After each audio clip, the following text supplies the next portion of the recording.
কলকাতায় ভূমিকম্প, ঢাকার কাছে জোরালো ভূমিকম্পে মৃত একাধিক। থরথর করে কাঁপল কলকাতা সহ গোটা বাংলা।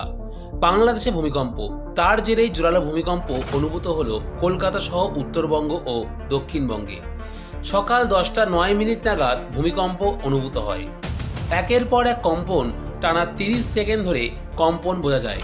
মৌসুম ভবনের প্রাথমিক তথ্য অনুযায়ী ভূমিকম্পের উৎস ছিল বাংলাদেশ। রিক্টার স্কেলে ভূমিকম্পের মাত্রা ছিল 5.7।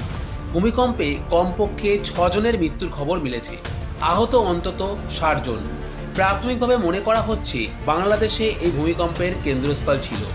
ঢাকা থেকে 24 কিলোমিটার দূরে নরসিংদীতে ভূপৃষ্ঠের 10 কিলোমিটার গভীরে উৎসস্থল ছিল।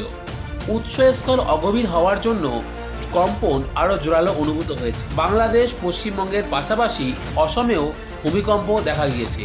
এছাড়া কলকাতার পাশাপাশি শিলিগুড়ি, জলপাইগুড়ি, কোচবিহার, মালদা, নদিয়া ও দক্ষিণ দিনাজপুরে জোরালো কম্পনে কেঁপে ওঠে দুই বাংলা।